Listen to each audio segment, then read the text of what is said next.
Annexe numéro 1. Qu'est-ce qu'une retraite fondamentale?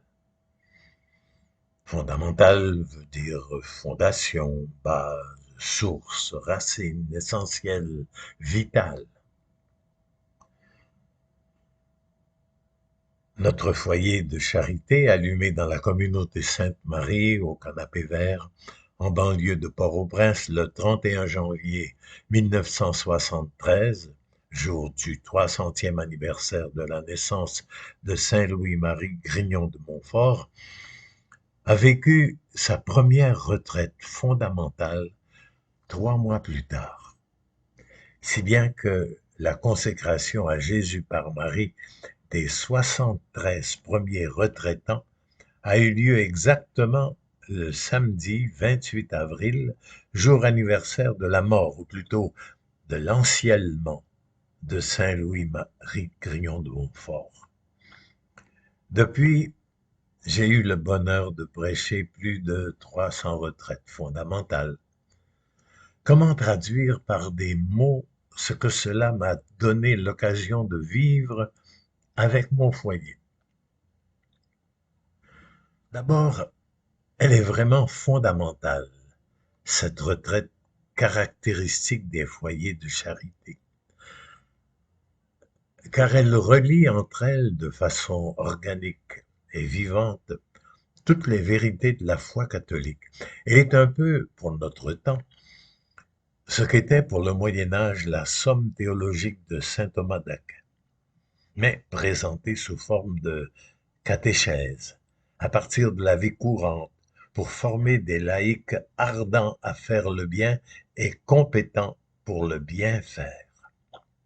Elle pose les fondements de la foi, comme les fondations en béton armé d'une maison construite sur le roc. Elle fait ainsi du foyer un séminaire pour laïcs, désireux de vivre leur baptême, même si on y accueille aussi prêtres et religieux, religieuses. Cette retraite fondamentale rassemble toutes les grandes vérités de la foi comme autant de fleurs, liées en gerbe par le lien de l'amour. Elle les offre à contempler aux retraitants de façon à les leur faire vivre et à leur donner le goût et la force d'aller répandre partout la bonne odeur du Christ qui s'en dégage. Toutefois, si elle est en chaque foyer de charité la pierre de touche de son authenticité, la présentation de la retraite fondamentale varie selon le cœur du prêtre qui la donne, ainsi que la culture et les besoins de ceux à qui elle est donnée. Car évangéliser, c'est parler de quelqu'un qu'on aime à quelqu'un qu'on aime. Et cela varie avec les cœurs en présence. La retraite fondamentale est comme la crème de la foi du Père qui la prêche à sa famille élargie pour construire la famille de Dieu sur terre. Aussi, la retraite que je prêche aujourd'hui n'est plus la même que celle que je prêchais il y a 50 ans. Je pense qu'elle a gagné en profondeur, en simplicité et en paraboles qui servent à exprimer ma foi en un Dieu perçu de plus en plus tel que Jésus est venu le révéler. Père, a-t-il dit, je leur ai fait connaître ton nom, ta véritable personnalité, et je la leur ferai connaître encore. C'est donc le cœur de ma foi et la foi de mon cœur, mais aussi c'est aussi la foi de tout ce foyer que nous formons. Car la retraite fondamentale est prêchée par tout le foyer. Je dis souvent aux retraitants, il y a une bouche qui parle, celle du Père, mais il y en a 15 cœurs,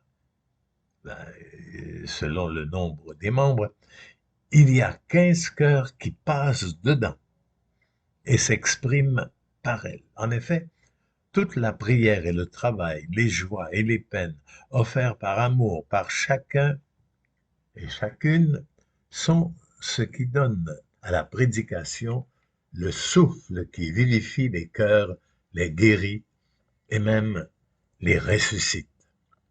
Et ce que le Père prêche, les gens le voient vivre à travers le sourire des membres, la simplicité de leur accueil et la joie de leur service multiforme. Tout le foyer est à la prédication du Père, ce que sont les vitraux et les catéchismes en images pour le livre des évangiles. Et cela devient contagieux. Et les retraitants deviennent aussi, dans cette ambiance vivifiante, source de grâce les uns pour les autres de façon toute simple. Un retraitant a écrit: « Au foyer, j'ai trouvé la solution des problèmes du pays. Laver la vaisselle ensemble, toutes classes et cultures confondues pour un service commun. »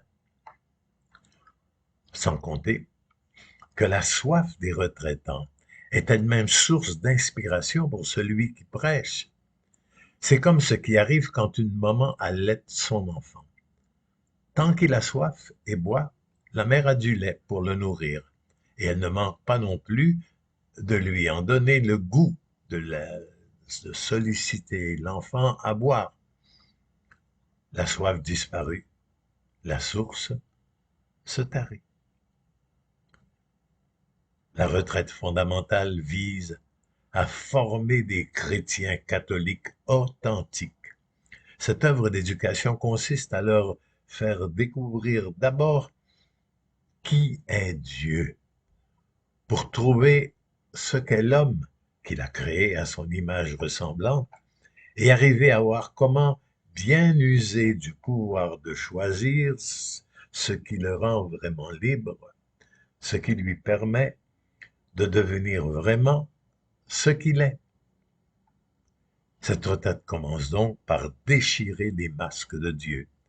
La principale raison de l'athéisme contemporain est à chercher, je pense, dans ces caricatures de Dieu, dont la dominante consiste à tout centrer sur la puissance, au lieu d'écouter Jean nous dire que Dieu est amour et que sa puissance est toujours au service de son amour, qu'il est une toute-puissance d'amour. Quand en regardant Jésus, seule image sans tache du Dieu invisible, son Père, eh bien, on a perçu que Dieu est un serviteur et non un dictateur, un sauveur et non un gendarme, juge, bourreau, un ami doux et humble de cœur et non un marchand vénal qui cherche son prestige en faisant tout fonctionner à coups de miracles, un travailleur constamment à l'œuvre en nous, avec nous, et non un paresseux lointain, un Dieu amour et non l'éternel célibataire des mondes, un amour qui est oblatif, qui aime donner ce qu'il a de meilleur pour ce qu'il y a de bon, de meilleur dans l'autre, puisse s'épanouir, et non un don Juan captatif qui prend et puis abandonne l'objet de son désir. Quand nous voyons Dieu comme le Père par excellence, flanqué d'un Fils qui se fait notre époux d'éternité dans le lit nuptial de la crèche et de la croix, et que nous les voyons tous deux unis dans l'Esprit Saint, leur baiser, leur étreinte d'amour éternel, pour ne former qu'un seul et même Dieu, alors nous savons que depuis notre baptême, en devenant l'épousée du Christ, en étant membre de son corps, en faisant une seule chair avec lui, nous devenons comme lui, et donc enfants de Dieu, en l'unique Fils du Père. Alors, découvrant le cœur de Dieu, le chrétien découvre son propre cœur, et sait comment user avec sagesse de son pouvoir de choisir pour devenir libre, pour devenir vraiment ce qu'il est, pour vivre le bonheur d'aimer comme Dieu. Ce bonheur si bien présenté dans les béatitudes, dont le premier pas consiste à avoir de la peine, parce qu'il manque d'amour en nous et dans le monde. De là, la soif qu'il y en ait davantage pour arriver, à travers la douceur et le pardon, à travailler au bonheur des autres et avoir Dieu en tout.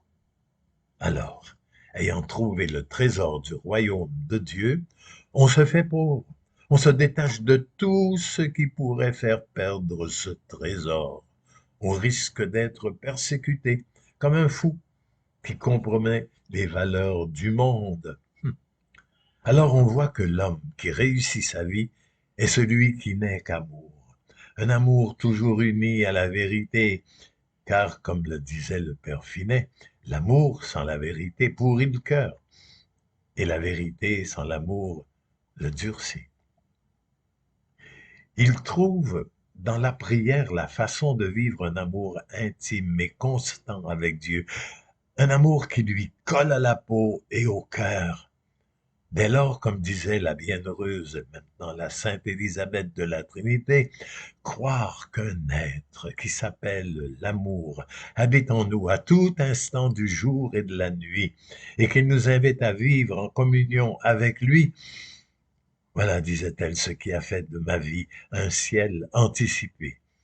Cette parole que j'ai lue à l'âge de 23 ans, je la répète, et souvent plusieurs fois, dans toutes mes retraites. À mon sens, c'est la vérité la plus fondamentale de la retraite fondamentale. Elle exprime bien ce que la sainteté pour laquelle nous sommes créés et dont le curé d'Ars, ce qu'est la sainteté pour laquelle nous sommes créés et dont le curé d'Ars parlait en termes équivalents. Être saint, c'est être présent à Dieu, présent dans l'instant présent. Cet amour de Dieu s'épanche dans l'amour du prochain, sans lequel il n'y a rien n'a de valeur, sans lequel même l'amour de Dieu est un mensonge. On perçoit alors le péché comme un rendez-vous d'amour manqué, une grimace à Dieu qui nous sourit toujours. Et la miséricorde de Dieu vient nous chercher dans le marécage de nos péchés pour nous refaire plus beaux qu'avant, dans le sacrement de la réconciliation. Là, Jésus vient coller la blessure de son cœur sacré sur les blessures que le péché fait dans les nôtres et y verser le baume de son sang versé pour la rémission des péchés. Et maintenant qu'on a retrouvé sa fraîcheur baptismale, le bonheur de vivre comme un enfant de Dieu, maintenant qu'on a le goût de réussir sa vie, plus que l'envie de réussir dans la vie, on repense la façon de répondre à sa vocation, de remplir sa mission sur terre. Et les laïcs, alors, comprennent que leur tâche propre est d'être un levain dans la pâte humaine, de mettre en œuvre toutes les possibilités chrétiennes et évangéliques, cachées, mais déjà présentes et actives dans les choses du monde.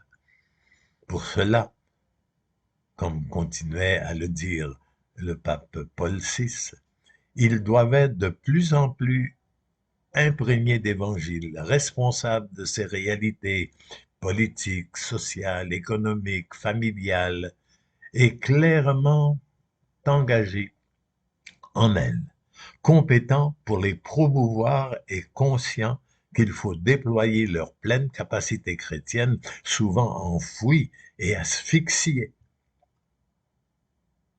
Un chrétien se sent donc responsable de l'ambiance des divers milieux où il lui est donné de vivre. Il sait donc y semer l'amour à travers tout ce qu'il fait et en redisant souvent ces 5 petits mots magiques. Bonjour, compliment, s'il vous plaît, merci et pardon.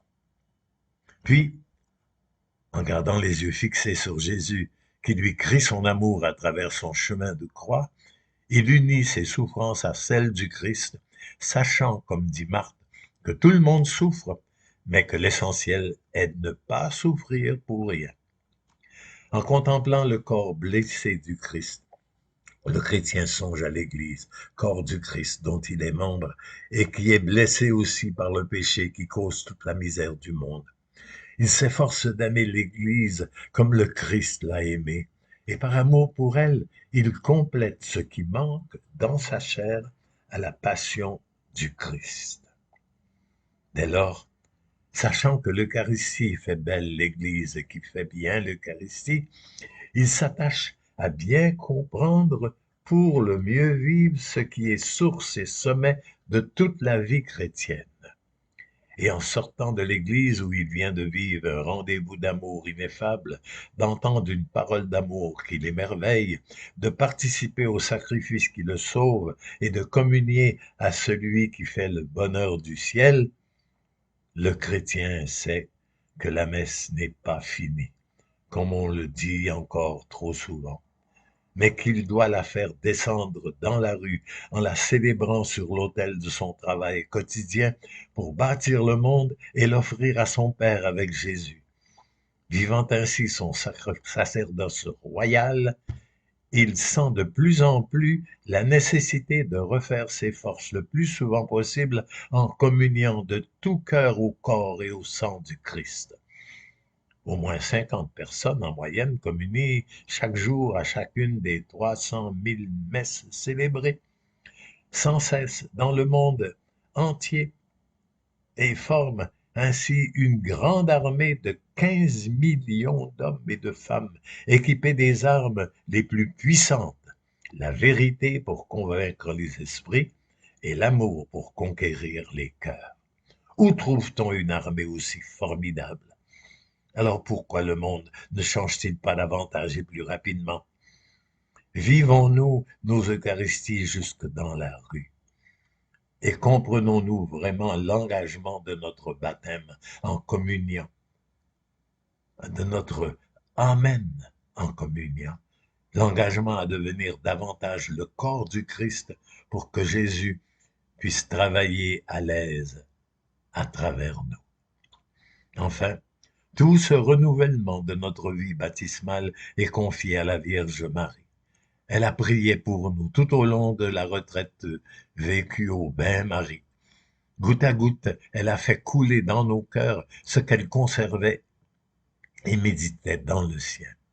Avec ses yeux et son cœur de maman, elle nous a aidés à contempler Jésus dans les mystères du rosaire, pendant que nous exposions avec toutes nos maladies du corps et de l'âme au rayonnement du soleil d'amour de l'Eucharistie sous l'œil lumineux de Jésus dans l'ostensoir.